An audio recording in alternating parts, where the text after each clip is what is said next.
Good afternoon, everyone. Thank you for joining us this afternoon as we release the report about the DC jail and our findings there. Unusually cruel.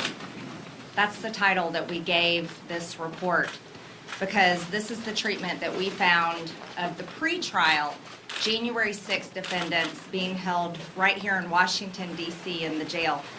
Now, I will tell you, along with my colleagues here, which I'm very grateful to serve with them, we had been trying many times to get into the jail to take a tour. And we're used to doing that as members of Congress.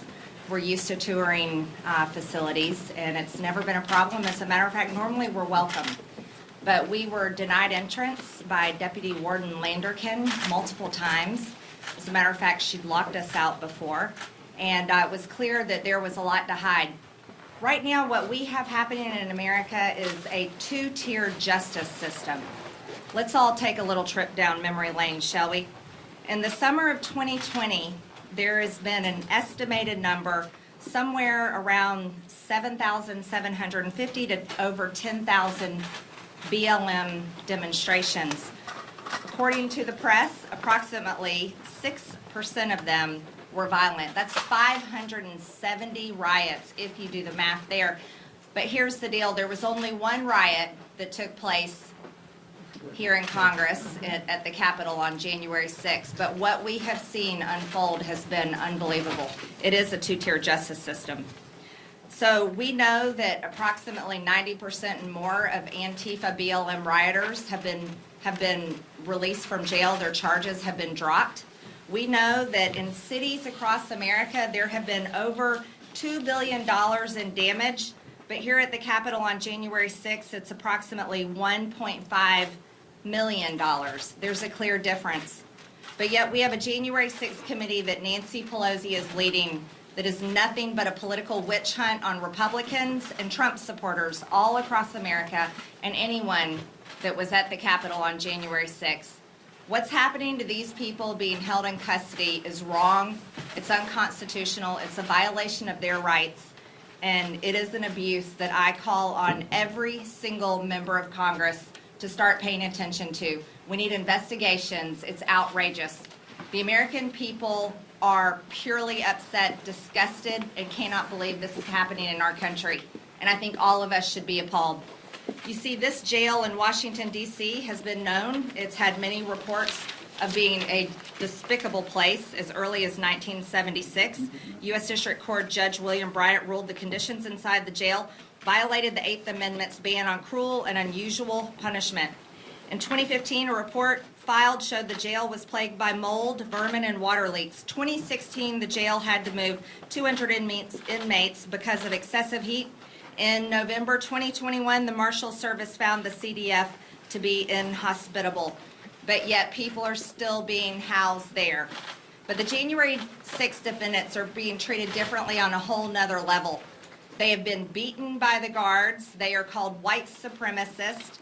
They are denied religious services, haircuts, shaving, the ability to trim their fingernails. There's more outrageous things happening there. They're denied time with their attorneys. They are denied the ability to even see their families and have their families visit there.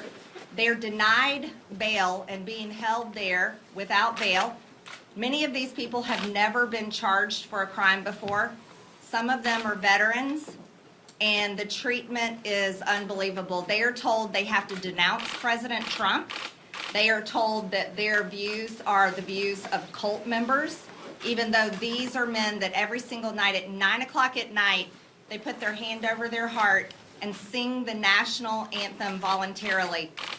Imagine a group of men being held in jail with no idea of when they're going to go to court, no ability to bail out, no ability to see their family, being mistreated and abused worse than we treat terrorists at Gitmo. Yet they have their hand over their heart every night at 9 o'clock and sing the national anthem. That's something I don't think any of us can fathom. While they're being persecuted by the very government that has the American flag over our buildings. This is completely wrong. Whether we agree, disagree, and I can tell you right now, I completely disagree, and am very against the violence that happened on January 6th at the Capitol. We should all disagree with how these people are being treated. This is completely unacceptable, and as Americans, this should go beyond political boundaries, and we should all come together and declare that this is wrong and call for it to stop. We never want to have those in power to be able to weld their power against people they politically disagree with, especially in a time where we saw political riots all over the country, and the people that committed those riots, not only most of them have been let off of their charges, but many of them were never mistreated like this. I also want to explain something to you all. The Democrat platform, Act Blue, raised money for BLM, a lot of money. And BLM brought in millions and millions of dollars. But it was BLM violence and riots that were out of control. Many of these were peaceful demonstrations, but the riots that got out of control, those were assaults and violence on private property and private citizens. But yet here we see nothing day in and everything, day in and day out in the news. It's all about the Capitol riot. Congress only cares about itself. It clearly demonstrates to the American people. It does not care about your business that got burned down. It doesn't care about the job you lost. Congress doesn't care about your city or community that was devastated by violence. They don't care about you taxpayers that have to pay to fix and mend, and they don't care about the person that assaulted you, looted your store, or hurt you in this violence. They don't care about any of that. They only care about themselves. And they're willing to use the Department of Justice, the FBI, the prisons, the jails, the guards, and any means possible to make sure that you never mess with them again. This is wrong. It's unusually cruel. Now I'd like to hand over this time to Congressman Gohmert.